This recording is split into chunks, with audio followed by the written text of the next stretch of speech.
días a todos. Muchas gracias por acompañarnos el día de hoy.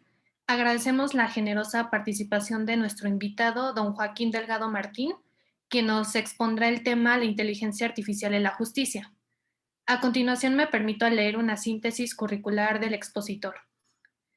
Es magistrado en la Audiencia Nacional, Sala de lo Penal del Consejo General del Poder Judicial de España, doctor en Derecho de la Universidad de Barcelona, experto en tecnologías aplicadas a la justicia, inteligencia artificial en la función jurisdiccional, protección de datos personales en el proceso judicial, ciberdelincuencia, investigación tecnológica y prueba digital en todas las jurisdicciones.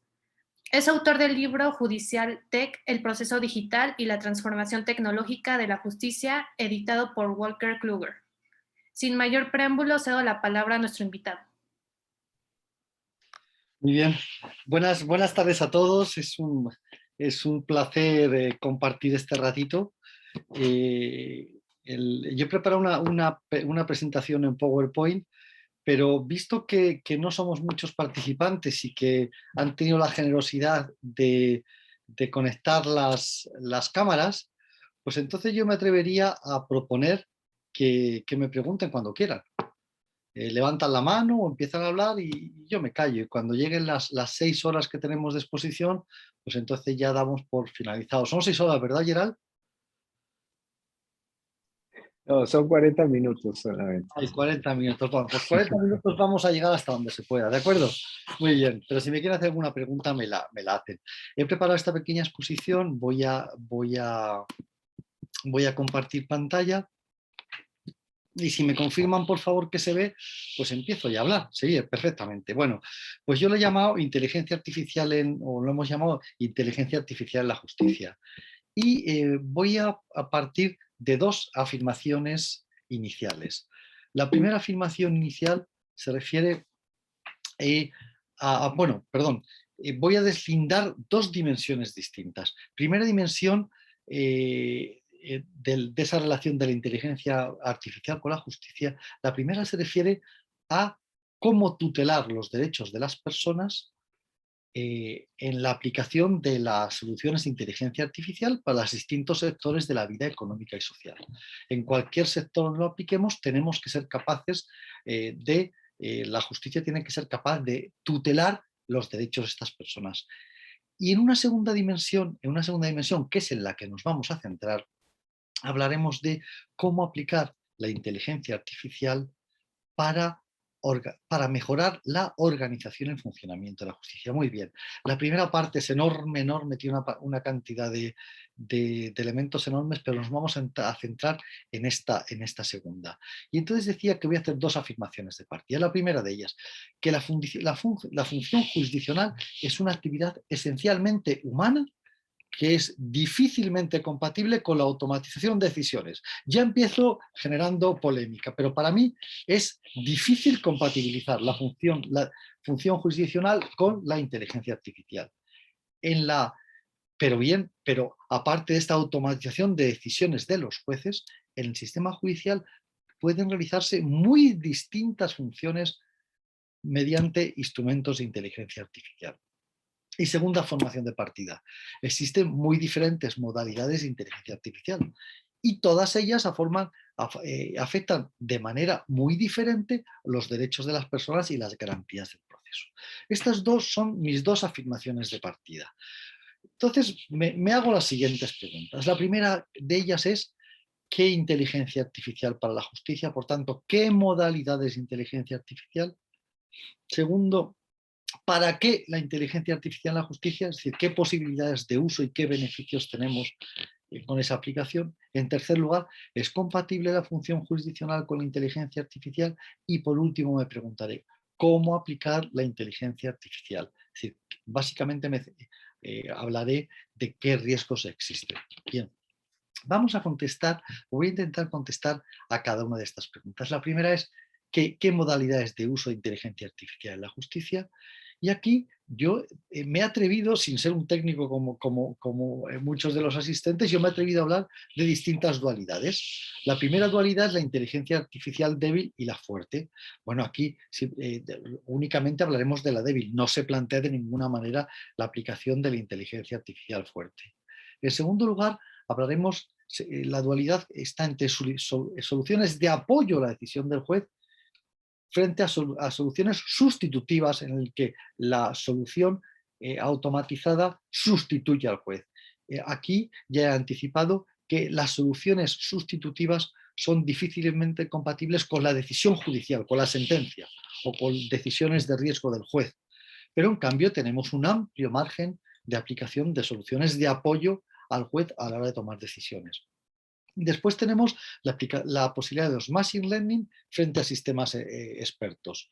En la justicia, el machine learning yo veo una más difícil aplicación porque en la justicia tenemos unas exigencias de transparencia y de explicabilidad del resultado en relación con los derechos de las partes que son difícilmente compatibles en muchas ocasiones con la explotación de patrones en estos grandes fuentes de datos con el aprendizaje automatizado.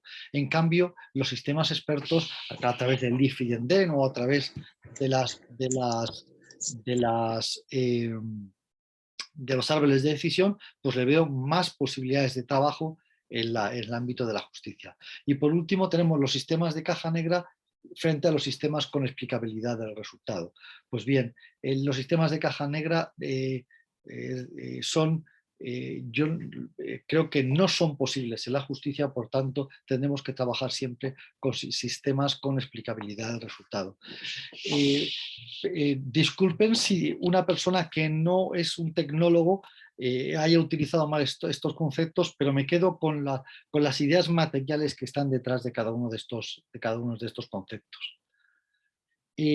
¿Para qué? ¿Para qué la inteligencia artificial en la justicia? Pues bien, primero voy a hablar de funciones materiales y en segundo lugar voy a hablar de finalidades. ¿Qué funciones materiales? Primero, para detectar y clasificar de forma inteligente la información. En los procesos judiciales tenemos mucha información que el juez tiene que asumir, tiene que analizar para tomar sus decisiones. Y cuanto más grande sea el proceso, más complejo sea el proceso, más volumen de información habrá y por tanto más necesidad tenemos de esta función material de detención y clasificación inteligente de la información. En segundo lugar, para la automatización del procedimiento judicial. En tercer lugar, para la asistencia inteligente, tanto al juez como añado a los ciudadanos que se acercan a la justicia o a los profesionales que trabajan en la justicia. Y por último, para la predicción, la justicia predictiva, para predecir resultados, lo que tiene una enorme importancia, lo que es en la parte de Legal Tech, la aplicación de la inteligencia artificial al ejercicio profesional de los abogados.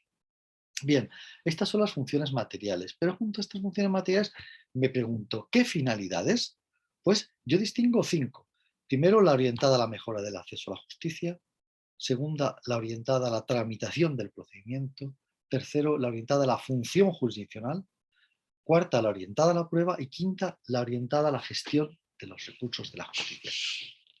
Voy a analizar brevemente cada una de ellas.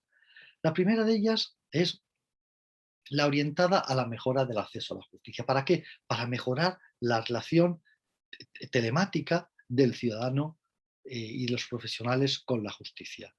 En un primer lugar, se centra en el suministro de información al ciudadano, ya veremos luego, más o menos elaborada dependiendo de los grados de aplicación, lo veremos luego, pero también para la propia resolución de conflictos del ciudadano, a través de plataformas online donde también se utiliza inteligencia artificial. Y junto con ello, la aplicación de la inteligencia artificial en métodos alternativos de resolución de conflictos, la inmediación. Y aquí destaco que a mí me gustaría que en un futuro tuviéramos unas potentes plataformas online de resolución de conflictos que dependan del sistema público de justicia y que tengan 3 funciones básicas. La primera, orientar al ciudadano que tiene un conflicto jurídico, cuáles son las posibilidades de solución, qué derechos tiene. Segundo, si toma la decisión de solucionar ese conflicto, ¿Qué vías de solución tiene?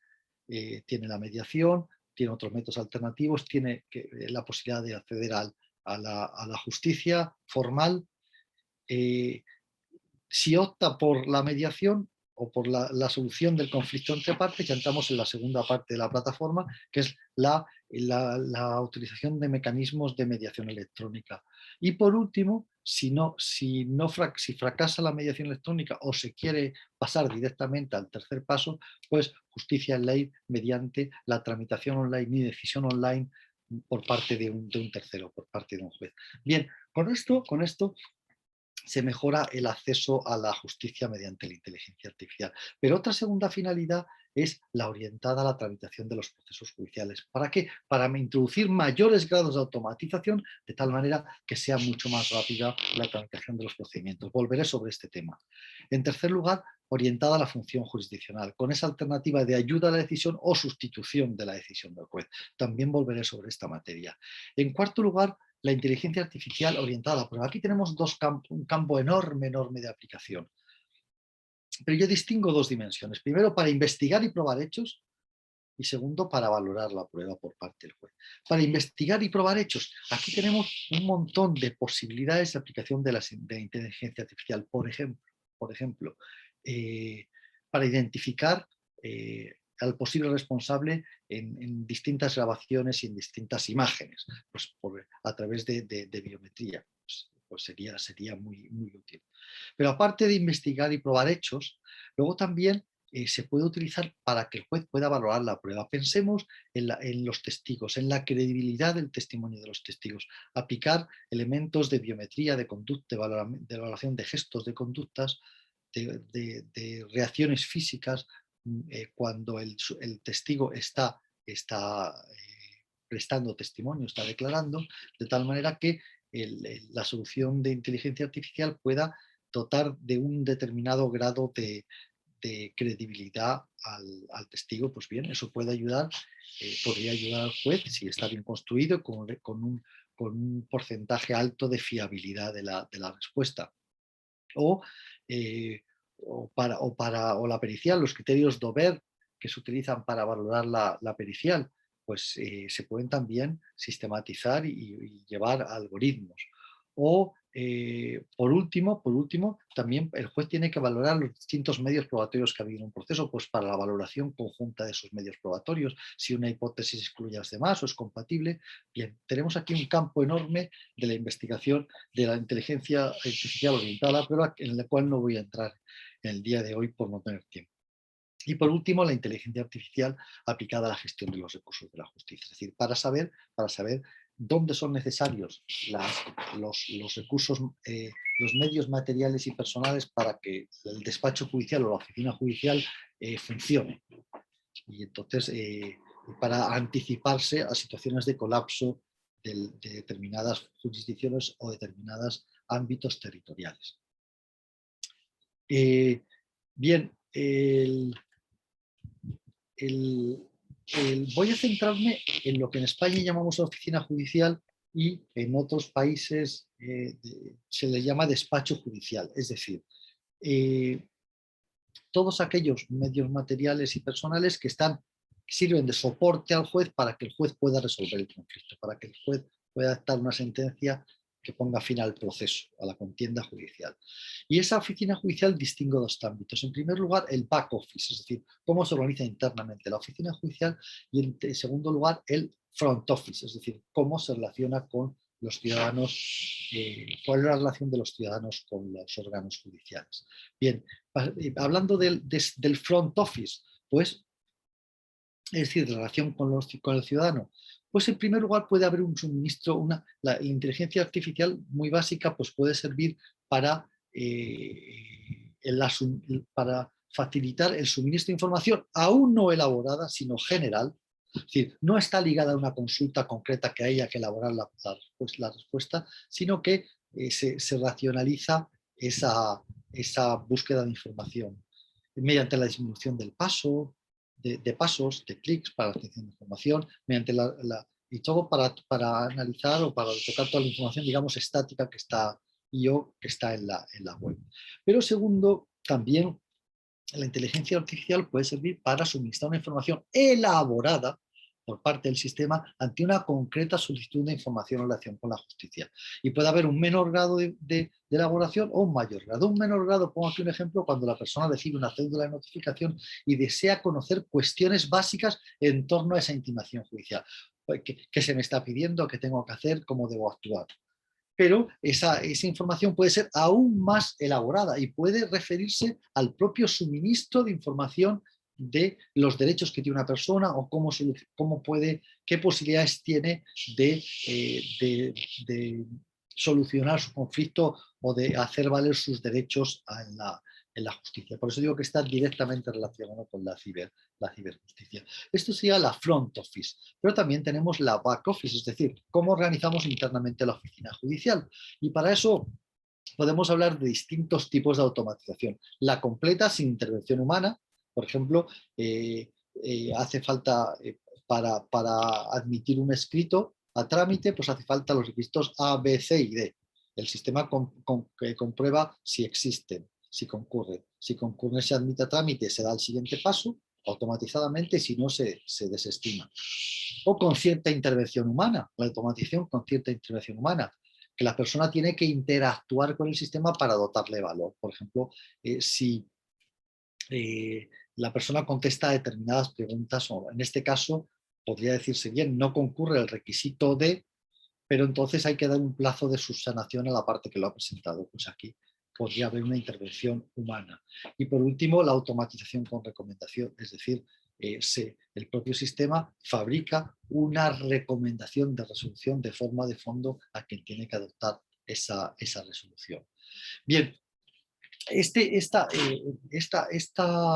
la automatización de resoluciones, robotización, que también en España usamos ese término a estos efectos, la robotización de la tramitación del procedimiento, pues va a llevar consigo una nueva lógica en el propio procesamiento y circulación de los datos dentro del proceso, porque actualmente el proceso ordinario es una fase, después otra, después otra, después otra, después otra, y en cambio la automatización va a poder acumular y varios actos sucesivos hacerlos simultáneos, o la actividad procesal de las partes que se va a poder hacer desde cualquier tiempo o en cualquier lugar, o desde cualquier lugar, la ubicuidad del 24/7. Bien, antes de seguir adelante, sobreviven por ahí. ¿Qué tal? ¿Cómo va el tema? Muy bien, magistrado. Muy bien. Sí. ¿Alguien tendrá alguna pregunta que le quiera hacer al magistrado? Sí, porque para un poquito, pues para coger un poquito aire todos, reflexionar y luego continúo. ¿Puedo preguntar algo? Por favor, señora. Sí, gracias. Muy amable. Pues es muy claro usted y muy espléndido en su explicación, pero cada punto despierta las inquietudes que nos llevaría mucho tiempo. Lo que quisiera preguntar en el proceso orientado a la mejora del acceso a la justicia, donde se relaciona al ciudadano y los profesionales, la información, el suministro de información o una plataforma de mediación, estaríamos hablando de una etapa como preparatoria, ¿no? De cualquier persona que tiene un problema, acude al sistema y tiene información, y la mediación la plantearía él mismo, llamaría a su contraparte. Esa partecita me gustaría tener un poquito más de ampliación en su exposición. ¿Cómo funcionaría? Muy bien, vamos a ver si básicamente sería acumular las tres fases distintas para el ciudadano, porque el ciudadano que tiene un conflicto lo que quiere es que se le solucione el conflicto. Estoy en conflicto con mi vecino y quiero que se me solucione. Y lo primero que quiero saber es qué posibilidades tengo, qué derechos tengo. Bueno, pues hay, mediante asistentes virtuales, chatbots, conversacionales o por texto, pues se le puede suministrar información al ciudadano, cuanto más elaborada mejor. Y ahí no tenemos límite, no afecta gravemente a los derechos de las personas, los derechos que veremos luego. Bien, en la segunda si ya el ciudadano dice, bueno, pues yo ya quiero solucionar mi conflicto, pues mire, le ofrecemos la posibilidad por la que preguntaba usted. Bien, vamos a ofrecer elementos de mediación.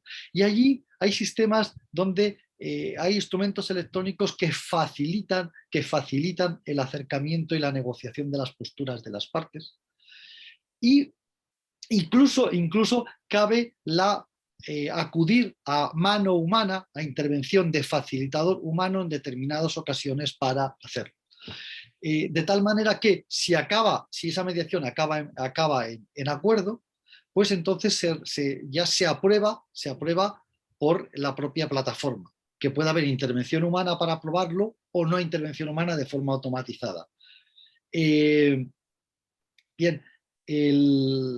y luego por último le decía, si no se quiere hacer mediación y se puede ir directamente a resolución online por parte de un juez del sistema. Recordemos que todo esto le decía que todo está dentro del sistema público. O sea, el sistema público tiene que dar todo esto. No se trata de que lo preste la Cámara de Comercio de la Cámara de Notarios de Quebec, como lo hay, o la Asociación de Consumidores o de Comerciantes de tal sitio. No.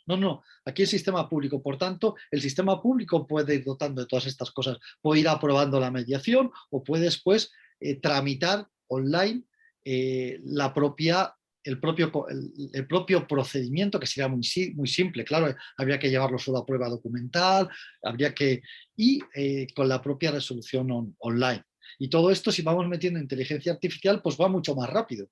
Hay ejemplos en Canadá, hay ejemplos en Gran Bretaña, donde hay plataformas online. Lo que falta a estas plataformas online es meter más inteligencia artificial. Perfecto. Muchísimas gracias. Espléndido. Gracias. Gracias, señora. Michelle, que veo que ha levantado la mano. Pregunta facilita, Michelle, por favor.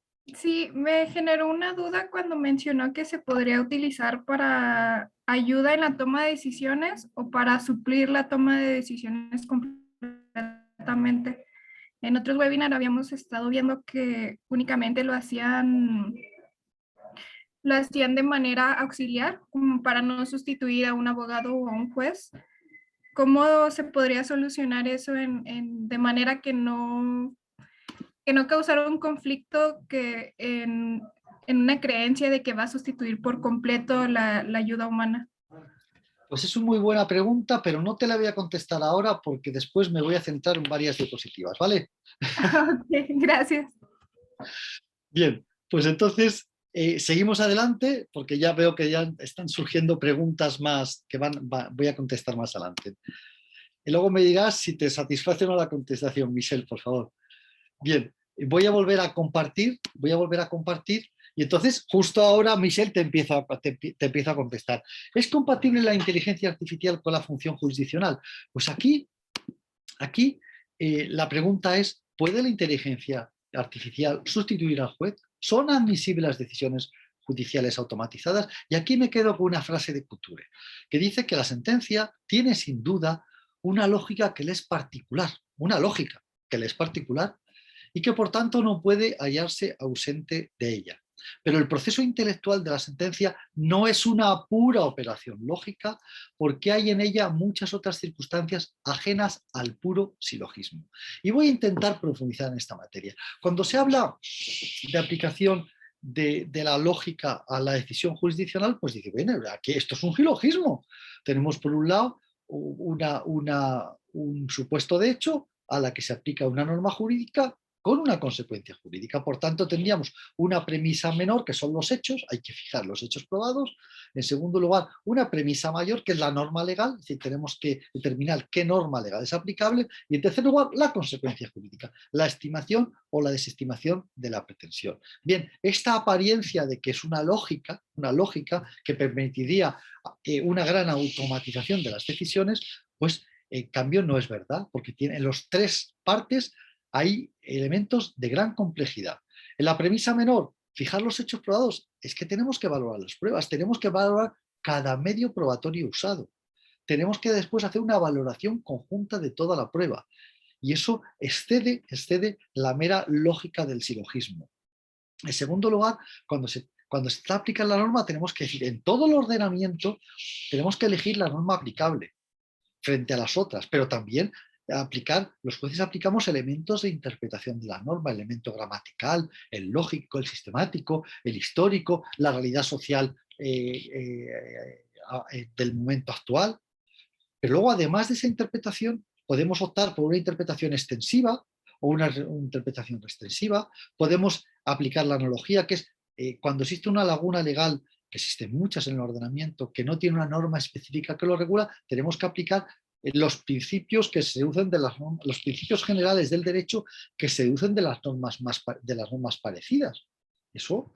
Y por último, la interpretación conforme a la Constitución, la interpretación conforme a los derechos fundamentales. Bien, todo esto son operaciones muy complejas que exceden de ese mero silogismo. Y por último, la decisión. Pero la decisión no solamente es estimar o desestimar la demanda, total o parcialmente, sino que hay que poner muchas otras cosas. Por ejemplo, en una sentencia condenatoria por un delito de violencia contra la mujer, de feminicidio o de agresión sexual contra la mujer, me centro en una agresión sexual contra la mujer, pues se puede imponer pena de prisión. Además, se puede imponer una pena de prohibición de aproximación a la víctima. Además, se le puede imponer una responsabilidad civil para indemnizar a la víctima. Además, se le puede imponer determinadas obligaciones, como hacer determinados cursos o determinados programas en materia de libertad sexual. Bien, no solamente es decir que sí o que no, sino también son muchas consecuencias jurídicas distintas.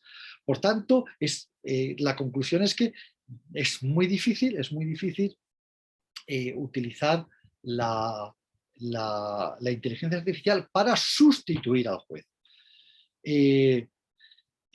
Por tanto, la inteligencia artificial difícilmente puede sustituir la decisión judicial, aunque sí que puede ayudar al juez en la toma de decisión. Y aquí ya me voy a cómo le puede ayudar al juez en la toma de decisión. Pues en primer lugar, ya lo decía antes, la detección y clasificación de la información. Todo el volumen de información en el proceso puede, de verdad, yo estoy en la Audiencia Nacional de España, donde tenemos todo lo que tiene que ver con crimen organizado y con corrupción, y tenemos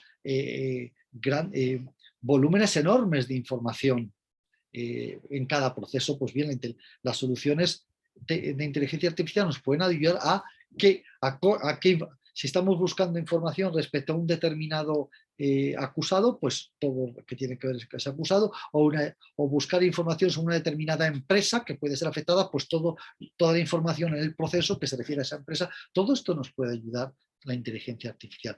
También, en segundo lugar, para valorar la prueba y fijar los hechos probados. Ya lo decía anteriormente y me remito a lo analizado. Para apreciar cada medio de prueba o para la valoración conjunta de las pruebas. Pero luego después, en tercer lugar, la inteligencia artificial nos puede ayudar a los jueces para aplicar el derecho. Por tanto, para acceder con facilidad a las fuentes de información jurídica. Primero, el derecho aplicable. Como se aplica el fundamento jura novit curia, ahí no existe ningún límite, se puede aplicar cualquier elemento para ayudar al juez a conocer la norma aplicable. Pero en segundo lugar, la jurisprudencia, es decir, ¿qué he dicho yo en mi órgano judicial en anteriores resoluciones? ¿Qué he dicho los órganos judiciales similares a los míos? ¿Qué han dicho los órganos superiores? ¿Qué ha dicho la Corte Suprema? Es decir, ¿qué ha dicho la jurisprudencia? Todo eso se puede utilizar unos elementos potentísimos. En España está muy avanzado el CENDOJ, el Centro de Documentación Judicial de España, es puntero a nivel mundial y ya aplica elementos de inteligencia artificial, lo llama KENDOJ, con K.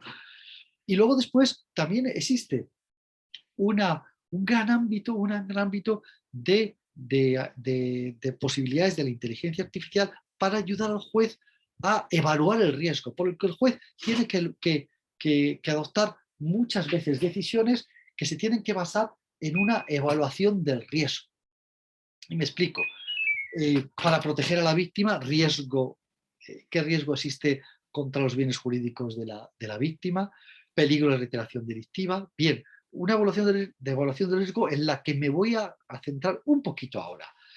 Por ejemplo, y saben, los que no son juristas saben que en derecho en los procesos judiciales está la resolución final en forma de sentencia, que es la que dice si tiene o no derecho quien ha iniciado el proceso, quien ha presentado la demanda. Pero durante toda la tramitación del proceso se pueden establecer unas medidas cautelares de manera provisional. Bien, pues en esas medidas provisionales se valoran dos elementos, lo que llamamos primero el fumus boni iuris, es decir, si tiene apariencia de tener derecho, y en segundo lugar el periculum in mora, que es qué peligro existe si se espera la sentencia. Si existe algún peligro para los derechos, entonces si existe ese peligro de la demora, ese riesgo en el retraso, entonces se pueden adoptar medidas cautelares. Pues bien, para valorar este periculum in mora, pues existe un amplio margen de posibilidades de aplicar la inteligencia artificial. Por ejemplo, en penal, para la prisión provisional, pues se valora el riesgo de fuga, el peligro de destrucción de pruebas, el riesgo de reiteración delictiva. Para las medidas de protección de la víctima, es decir, el alejamiento, la orden de protección, se valora el peligro de reiteración delictiva frente a esa víctima, la suspensión de actividades de la persona jurídica, entre otras muchas medidas. Pero también en penal, el embargo preventivo, las anotaciones preventivas en los registros públicos, la suspensión de acuerdos sociales, el peligro de impago, el riesgo de solvencia, el peligro de evasión patrimonial, la decisión sobre el propio qué caución o qué fianza tiene que pagar el que ha solicitado la medida cautelar, es decir, un montón de cosas. Pero también en familia de menores, qué riesgo existe sobre la situación del menor, y en materia de reiteración delictiva, si se suspende o no la pena de prisión, cuando se está en prisión, cuál es el régimen dentro de la propia prisión, si se va a grados mejores o grados peores para el condenado, en la propia elección de la pena, si se pone pena de prisión, trabajos en beneficio de la comunidad o otras penas alternativas. Pues bien, aquí existe un gran elemento de posibilidades de utilizar la evaluación del riesgo. Y aquí voy a dejar de compartir y voy a complementar, Michelle, como he visto que has hecho la pregunta, yo creo que ya he fijado mi posición. Pero también es verdad que yo veo que existen posibilidades de decisiones automatizadas en determinados asuntos de escasa complejidad, de mucha repetición. Hablamos de litigación en masa, hay asuntos de ahí centenares de miles. En España tenemos asuntos de consumidores de una determinada cuestión de las hipotecas, donde tenemos millones de demandas que son todas iguales y además están todas resueltas. Bien, lo llamamos los cláusulas suelo, pero ahí entran muchas otras cosas. Entonces decía, escasa complejidad, repetición, que esté ya resuelto por la jurisprudencia, que no haya debate real y, en último lugar, que exista una prueba documental, que no haga falta hacer pruebas personales. Bien, en esos supuestos yo creo que sí que es posible utilizar decisiones automatizadas. Decisiones automatizadas que siempre tienen que llevar la posibilidad de recurrir ante juez humano. El sistema ha adoptado la decisión, pero siempre el afectado puede decir, bueno, quiero que lo revise un juez humano. Entonces, cuando ya lo revisa el juez humano, ya entran todos los requisitos que voy a analizar posteriormente de transparencia, de explicabilidad y todas estas cuestiones que estoy hablando. Michelle, ¿le he contestado o no? Sí, muchas gracias, sí me contestó. Muy bien, pues entonces vamos a volver a compartir pantalla. Y, magistrado, una pregunta. En España, ¿qué tipo de inteligencia artificial se está utilizando por parte de los tribunales? Y específicamente en su tribunal, en la Audiencia Nacional, porque hablaba de dos tipos, la débil y la dura. ¿Qué tipo de inteligencia artificial? Y dos, tengo entendido que existe ya un sistema inteligente, automatizado, que se llama LexNet. Ya ha tenido diversas dificultades en España. Los litigantes se han quejado por algunas cuestiones de carácter procesal, como son las notificaciones electrónicas, entre otras variables. Y otra pregunta que me ha llamado mucho la atención, si hoy por hoy, cuando usted mencionaba el uso de la lógica, la inferencia, la deducción, esta herramienta del razonamiento para lograr en los juzgadores llegar a una conclusión, un resultado, esta lógica Pues es muy simple, es muy fácil para los algoritmos realizarla, inclusive superan mucho, por mucho los algoritmos la capacidad de esta herramienta en los humanos. La pregunta sería, si esta lógica que se ocupa al poder inferir temas de ponderación entre conflictos de derechos, como usted lo acaba de decir, la situación del peligro inminente, del riesgo frente a la demora del acceso a la justicia, ¿cómo ponderarían estas máquinas este tipo de casos de conflictos de principios? ¿Cómo lo realizarían hoy en día? Y si ya existen en sus tribunales o en España este tipo de herramientas ponderativas con la inteligencia artificial. Esas serían mis 3 preguntas, magistrado. Bien, primero, Gerald ha introducido distintas preguntas muy diferentes entre ellas. Primero, por ir descartando, ha hablado del Exnet. Bueno, en el sistema español pues tenemos hace muchos años muchas herramientas tecnológicas, pero que no son de inteligencia artificial. El Exnet es un sistema de comunicación electrónica donde en España se exige que cualquier escrito se presente digitalmente y se presenta a través del sistema LexNet. El órgano judicial, las notificaciones que hace son obligatorios que se hagan electrónicas y se hacen a través del sistema LexNet. Y luego, aparte, los órganos judiciales, cuando se relacionan con otras personas del sector justicia o que tienen que trabajar con el sector justicia, también es obligatorio que se hagan a través del net. Por ejemplo, con la policía, con los registros públicos, pues todas estas cosas se hacen por LexNet, pero son instrumentos de comunicación electrónica. Por tanto, no lo he introducido, no lo he metido en la saca de la inteligencia artificial. Ahora, me preguntan, si ya nos centramos en inteligencia artificial, me dicen, ¿en qué lo estamos aplicando? Le voy a poner varios ejemplos. Nosotros los jueces tenemos a nuestra disposición 2 elementos básicos, que es la anonimización de resoluciones, es decir, que nosotros tenemos un sistema donde introducimos la resolución y automáticamente desaparecen todos los datos personales, con lo cual lo podemos utilizar pues, para formación, para publicar o para muchas cosas, cosa que es muy útil. Y también tenemos elementos potentísimos de análisis de la jurisprudencia, potentísimos, pero es para los jueces, para nuestro trabajo, entonces nos ayuda muchísimo para esa selección de jurisprudencia, muchísimo. Luego después hay otros elementos de inteligencia artificial desarrollados, por ejemplo, en España tenemos un elemento tecnológico, nosotros todos los juicios se graban en audio-vídeo. Entonces tenemos grabaciones videográficas con todos los juicios y todas las audiencias y todo. Entonces ahí se han desarrollado en algunos sitios de España, porque la justicia en España no es competencia estatal, sino que tiene cada comunidad autónoma, cada estado, cada provincia tiene su... entonces hay determinados sitios donde mediante lenguaje natural se hace una transcripción automatizada de todo lo que se dice en el juicio, lo cual es muy útil para trabajar posteriormente porque no hay que ver todo el juicio para llegar a una concreta declaración que se ha impugnado en un determinado momento. Entonces, esos son, pero luego hay muchos elementos. Y luego hay proyectos muy avanzados pues, para aplicarlo en mediación electrónica, para aplicarlo en estas cláusulas suelo, que están muy avanzados, pero que no están todavía en vigor. Y luego, por ejemplo, también lo usamos, cuando hablaba de riesgo, preguntaba el riesgo, cómo hacerlo. En España está muy desarrollado un sistema para valorar el riesgo. A ver, en España utilizamos el término violencia de género en sentido estricto.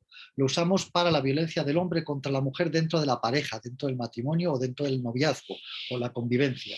En esos supuestos está desarrollado un sistema como el ciclo de la violencia se extiende en el tiempo, y si ha habido una primera violencia es probable que existen otros posteriores actos de violencia, hay que proteger a la víctima frente a esos otros posibles ataques. Pues bien, hay un elemento que se llama Biogen muy potente que analiza las posibilidades de... Pues bien, ahí se está aplicando unas soluciones de inteligencia artificial muy básicas, pero hay un proyecto muy avanzado para desarrollarlo mucho más. Lo pongo como ejemplo de riesgo. Y luego hablaba también del balance, de la ponderación. A ver, una cosa son las posibilidades técnicas que hay que las posibilidades técnicas, esos algoritmos nos pueden superar y mucho a la mente humana, a este black box que tengo yo aquí, nos puede ayudar, nos puede superar en mucho. Una cosa es que técnicamente sea posible y otra cosa es que sea asumible por la sociedad. Y ahí hay que introducir elementos de humanización. Lo estoy diciendo con todas sus letras, de humanización de la aplicación de inteligencia artificial en todos los sectores de la vida, pero especialmente en la justicia, especialmente, porque necesitamos que tutelen nuestros derechos. Si no tenemos esa tutela de derechos, no tenemos convivencia real, no la tenemos. Entonces, con esta idea, con esta última idea, pues ya, Gerald, voy a conectar con la exposición, porque precisamente ahora quería hablar de el cómo aplicar la inteligencia artificial y qué riesgos existen. Bien, aquí yo hablo de un sistema escalonado de riesgos. En primer lugar están los riesgos que afectan a los factores tecnológicos, que es común a cualquier sistema de inteligencia artificial. En segundo lugar, los factores organizativos, que también es común. En tercer lugar, la que afecta a los derechos de las personas, que también es común. En cuarto lugar, los que son específicos del sector público. En quinto lugar, los que son específicos del sistema de justicia. En sexto lugar, aquellos que son específicos del proceso judicial. Y por último, aún más, los específicos del proceso penal. Voy a intentar brevemente ver estos riesgos. Riesgos tecnológicos, pues primero necesitamos una solidez y seguridad técnica. Necesitamos un sistema que tenga un porcentaje de riesgo total o asumible, un porcentaje de error asumible por el sistema. Y luego también necesitamos toda la calidad de datos. Si hay calidad de datos, aquí está, distingo las tres capas: la calidad de los datos usados, la calidad del dato, que en justicia tiene sus problemas. Aquí las administraciones públicas y también en justicia no somos conscientes realmente de la importancia de nuestros datos y por tanto no los controlamos bien. España está haciendo un esfuerzo ahora muy grande en la justicia, de lo que llaman la justicia del dato. En segundo lugar, la aplicación de la Big Data, de un volumen suficiente de datos y unas fuentes diversas. Y en tercer lugar, la construcción del algoritmo mediante Machine Learning o tratamiento del lenguaje natural. Pues bien, esta calidad del dato, esta fiabilidad tiene que ser aplicable en las tres capas. Pero bueno, sigo adelante. Los factores organizativos. Pues primero necesitamos un marco de gobernanza. Yo cuando hablo de marco de gobernanza de la inteligencia artificial, que esto es aplicable a cualquier ámbito de la inteligencia artificial, pero aún más cuando se aplica a la justicia. Aquí, cuando hablo de marco de gobernanza, me refiero a dos ejes principales. Primero, una estructura organizativa que sea capaz de abordar los problemas que se van generando y una normativa. Por tanto, una normativa que lo regule y una estructura de gobernanza que sea capaz de generar esa normativa y que sea capaz de aplicarla. Son las dos cosas que son necesarias. Y no solamente es ética, porque muchas veces parece que se solucionan los problemas de inteligencia artificial con ética. No, necesitamos normativa, que se regulen los presupuestos de aplicación, los riesgos, que se regulen. Y en segundo lugar, la gestión del cambio. Si cualquier implementación de una solución tecnológica lleva consigo una afectación a los que estamos llamados a aplicarla, un cambio de cultura de los que estamos llamados a aplicarla, cuanto más disruptiva sea la solución tecnológica, pues más gestión del cambio hace falta. Y cuando se trata de inteligencia artificial hay que hacer un gran esfuerzo de gestión del cambio. En tercer lugar, tenemos el problema de la alfabetización digital, es decir, quienes se relacionen con la justicia, con la solución de inteligencia artificial, tienen que tener una alfabetización digital. Por tanto, tenemos el problema de la brecha digital. Hablaba con Gerald al principio de las personas vulnerables. Aquí tenemos que garantizar el acceso a la justicia de todos. El ODS 16, el Objetivo de Desarrollo Sostenible 16, habla de una justicia para todos. Por tanto, una justicia que tiene que dar a las personas vulnerables la posibilidad de acceder de forma efectiva a la justicia. Ahí les invito a que trabajen, que analicen un instrumento que ha tenido muchísima importancia en toda nuestra América Latina, que yo fui autor de ellas en el año 2008, que ha sido actualizado en 2018, que son las reglas de Brasilia de acceso a la justicia de las personas vulnerables. Las reglas de Brasilia, las 100 reglas. Ahí de verdad que está concentrado gran parte de esta gran idea del acceso a la justicia de las personas vulnerables. Ahora mismo, en la cumbre, en el Comité de Ministros de Justicia de Iberoamérica acaban de aprobar en primera lectura un convenio internacional con estas ideas, un convenio iberoamericano de acceso a la justicia, y yo estoy colaborando como experto. Y ahora va a pasar a los países para ver si lo aceptan. Por tanto, el problema del acceso a la justicia de las personas vulnerables. En tercer lugar, tenemos los factores sobre los derechos de las personas. Y aquí hay que hablar de la no discriminación y la prohibición de sesgos. Ya es harto conocido todo el sistema COMPAS de los problemas que hubo en Estados Unidos, y somos todos conscientes de que una aplicación de un algoritmo no puede generar discriminación, no puede generar tampoco sesgos, ni fortuitos ni voluntarios, no puede generar riesgo. Es fortuito, me refiero por la mala elección de los datos o por la propia existencia de los datos surgen sesgos fortuitos o voluntarios por parte del autor del algoritmo. Y en segundo lugar, toda la defensa de los derechos ligados a la privacidad, la intimidad y la protección de datos personales. Y en tercer lugar, la gran idea de que cualquier aplicación de la inteligencia artificial tiene que tener una intervención humana, y por tanto tiene que ser capaz de ser revisado en cualquier momento por humano. Y esa intervención humana tiene que ir desde el principio de la fase de diseño, la fase de prueba, la fase de implementación y luego la fase de continuación de la aplicación. Y aparte, elementos de supervisión humana, es decir, esas auditorías que se tienen que construir. Ahora hablaba en cuarto lugar factores comunes al sector público. Aquí el sector público es necesario que cualquier decisión que se tome sea transparente, con motivación y además explicable por qué se ha llegado a esa decisión.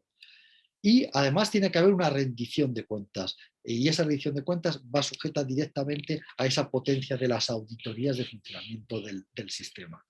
Pero en el sistema de justicia, además de lo anterior, tenemos factores propios. Primero, la tutela judicial efectiva, el acceso a la justicia sin discriminación. La aplicación de estas soluciones no puede generar discriminación de las personas vulnerables. En segundo lugar, la independencia judicial, es decir, el juez tiene que ser capaz de apartarse de forma efectiva de la solución que le propone el sistema de inteligencia artificial. Pero el otro lado de la moneda tampoco tiene que aceptar de forma acrítica lo que le dice la solución de inteligencia artificial pensando que es más objetiva, sino que tiene que defenderse, sino que el juez tiene que ser capaz de entender bien el sistema de inteligencia artificial y ser capaz de poder apartarse y de analizar de forma crítica lo que la solución de inteligencia artificial le propone. Por tanto, hablo como riesgo para el sistema, para el juez, que le afecte a la propia competencia, el riesgo para el ejercicio adecuado de su propia función judicial, porque deja de hacer un análisis crítico de la prueba o de las alegaciones de las partes. Y es que aquí no tenemos que olvidar que cuando el juez resuelve, no solamente resuelve por lo que se ha probado, pero también por las alegaciones de las partes, que son muy importantes y varían terriblemente de un proceso a otro. Por último, en cuarto lugar, en la justicia tenemos datos personales de categoría especial que afectan de forma especialmente intensa a los afectados. Enfermedades, orientación sexual, vida privada, es decir, y tenemos que tener especialmente cuidado con la gestión de esos datos de categoría especial. Y por último, si hablábamos de transparencia como importante en el sector público, en justicia es aún más robustecida. ¿Por qué? Porque exige el principio de publicidad y el principio de audiencia pública, que es inherente al propio funcionamiento del sistema de justicia. Es decir, la sociedad tiene que ver cómo se hace justicia y tiene que poder fiscalizar cómo se hace esa justicia. Es un elemento absolutamente esencial del sistema de justicia. Luego, factores ligados al proceso debido. pues las fuentes de datos solamente se puede trabajar con datos que han entrado al proceso con garantías. No se puede, el juez no puede buscar cualquier tipo de datos a una de las partes en la web. No. Tienen que haber entrado al proceso con las debidas garantías. El derecho a defensa, la igualdad de armas, el respeto a la contradicción y luego la asistencia letrada efectiva. Esos son factores ligados al proceso debido. Y luego, por último, en el proceso penal los riesgos son potencialmente aún más graves. ¿Por qué? Porque afecta a derechos fundamentales como la presunción de inocencia, la libertad, la seguridad, el derecho a un juicio justo, el derecho a un recurso efectivo. Por tanto, se fortalecen aún más en el proceso penal. ¿Cuáles son las conclusiones? Y ya entro en el terreno de conclusiones. Pues la aplicación de soluciones de inteligencia artificial puede aportar innumerables ventajas para mejorar la calidad y la eficacia de la justicia, sin duda, pero también genera grandes riesgos para los derechos de las personas y para las garantías procesales. Estos riesgos han de ser gestionados. Se debe construir un mapa de riesgos analizando qué riesgos hay y luego después en cada riesgo individualizado hacer un examen de qué medidas se pueden adoptar para gestionar ese riesgo, es decir, para eliminarlo, perfecto, o para mitigarlo. Y si no lo eliminamos y no solamente lo mitigamos, decidir si es o no asumible. Dentro de las diferentes modalidades de inteligencia artificial, la fuerte yo no me la planteo en la actualidad, simplemente para la débil, es decir, para resolver un problema concreto, se aplica una faceta de la inteligencia para resolver un problema concreto, no es la superinteligencia artificial aplicable que imite a la inteligencia humana general.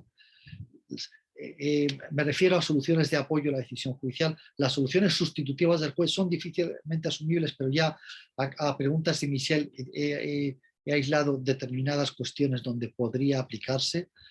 Sistemas expertos, yo veo a los machine learning de muy difícil compatibilidad con esos principios que he fijado para el sistema de justicia, y sistemas con explicabilidad del resultado, de tal manera que los sistemas de caja negra no son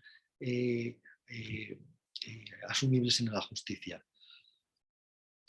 Siguiendo con esta idea, la inteligencia artificial orientada a la mejora de la justicia, un amplio campo de aplicación, pero ojo, con las precauciones de la brecha digital y del acceso a la justicia a las personas vulnerables. La orientada a la tramitación de los procesos, un amplio campo de aplicación. La orientada a la gestión de recursos del sistema de justicia, también un amplio campo de aplicación.